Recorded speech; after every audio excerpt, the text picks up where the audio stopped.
Hello, എല്ലാവർക്കും സ്വാഗതം. അപ്പൊ ഞാൻ ഇന്ന് വന്നിട്ടുള്ളത് ഒരു റെസിപ്പി ആയിട്ടാണ് കേട്ടോ. ഉമ്മാന്റെ ഒരു സ്പെഷ്യൽ റെസിപ്പിയാണ് കേട്ടോ. കോഴിവട. കോഴിവട എന്ന് പേരാണെങ്കിലും അത് ചിക്കനായിട്ട് യാതൊരു ബന്ധമില്ല, ബീഫായിട്ടാണ് കേട്ടോ ഇത് ഉണ്ടാക്കുന്നത്. അപ്പൊ അതിനായിട്ടൊരു 5 സവാള ഉമ്മ കട്ട് ചെയ്ത് വെച്ചിട്ടുണ്ട് കേട്ടോ. അതുപോലെ ചെറുതാക്കി അരിഞ്ഞ് വെച്ചിട്ടുണ്ട് കേട്ടോ.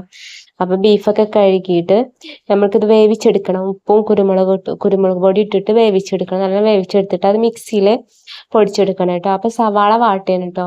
ആ സവാള ഒക്കെ ഒന്ന് വാട്ടിയെടുക്കണം. അപ്പോഴത്തേന് ഇത് മിക്സിയിൽ പൊടിച്ചെടുക്കാം.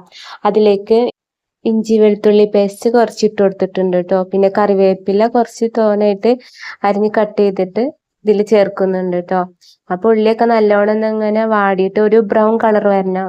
അതിന് ശേഷമാണ് നമ്മൾക്ക് ഈ ബീഫ് അതിലിട്ട് കൊടുക്കാൻ പറ്റുള്ളൂ. അപ്പൊ അതിലേക്ക് ഒരു ലേശം മഞ്ഞൾപ്പൊടി, ഗരം മസാലപ്പൊടി, ആവശ്യത്തിന് മുളകും പൊടിയൊക്കെ ചേർത്തിട്ട് നമുക്ക് നല്ലോണം ഒന്ന് വറുത്തെടുക്കാം. നിങ്ങളുടെ നാട്ടിൽ ഇതിന് എന്താ പറയാ, അവിടെ കോഴിവട എന്നാട്ടാ പറയുന്നത്.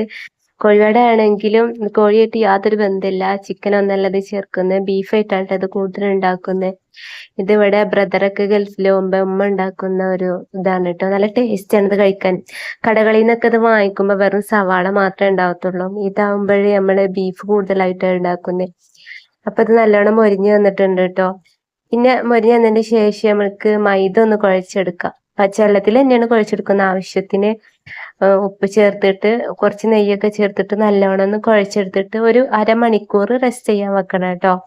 അങ്ങനെയാണിത്. കോഴിവട ഉമ്മാക്ക് എളുപ്പമാണ് കേട്ടോ ഉണ്ടാക്കാന്. അപ്പൊ ഉമ്മ ഉണ്ടാക്കുന്ന വീഡിയോ ആണ് ഞാൻ എടുത്തിട്ടുള്ളത്. അതില് ചില ഭാഗങ്ങളൊന്നും ഞാൻ എടുത്തിട്ടില്ല. ഇത് പത്തിരി പരത്തുന്നതും അതൊന്നും എടുത്തിട്ടില്ല. ഇതുപോലെ ചെറിയ ഒരു റൗണ്ട് ചെയ്യണം കേട്ടോ. പത്തിരി പരത്തിയിട്ട് അതിലേക്ക് ലേശം നമ്മള് വറുത്ത് വെച്ച ആ ബീഫ് ഉണ്ടല്ലോ, ബീഫ് ചേർത്ത് കൊടുക്കണം. എന്നിട്ട് ഇതുപോലെ മുടഞ്ഞെടുക്കണം. അതൊന്നും ഞാൻ വീഡിയോയിൽ ചേർത്തിട്ടില്ല. മോള് കരഞ്ഞ കാരണം അധികം എടുക്കാനൊന്നും പറ്റിയിട്ടില്ല കേട്ടോ. എല്ലാം ഇതും മുടഞ്ഞെടുത്തിട്ട് നല്ല ഭംഗിയില്ലേ ഇങ്ങനെ കാണാന്. നിങ്ങൾക്ക് ഇങ്ങനെ മടയാനറിയോ? മടയാൻ പറയണേ, അറിയാമെങ്കിൽ പറയണേ കേട്ടോ. അപ്പൊ അത് ഇത് നമ്മള് ബേക്കറി കടയിൽ നിന്നൊക്കെ വാങ്ങിക്കുമ്പോൾ അധികം എന്താ പറയാ, അതിന്റെ ഉള്ളില് സവാള ആയിരിക്കും കൂടുതല്, ബീഫൊന്നും അധികം ഉണ്ടാവില്ല. ഒരു പേരിന് മാത്രം അവരിങ്ങനെ ഇടത്തുള്ളൂ കേട്ടോ. നമ്മൾ വീട്ടിൽ നിന്നൊക്കെ ഇതാക്കുമ്പോൾ അത്യാവശ്യം ഇതൊക്കെ ഉണ്ടാവും. ബീഫൊക്കെ ചേർത്തിട്ടാണ് നല്ല ടേസ്റ്റ് ആണ് ഇത് കഴിക്കാൻ. നിങ്ങൾ കഴിച്ചിട്ടുണ്ടെങ്കിൽ ഒന്ന് കമന്റ് ചെയ്യണം കേട്ടോ.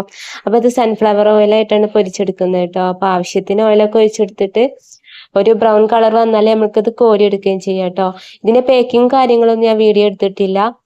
അപ്പൊ എന്റെ വീഡിയോ ഇഷ്ടപ്പെട്ടാൽ ലൈക്കും ഷെയറും കമന്റ് ഒക്കെ ചെയ്യണേ.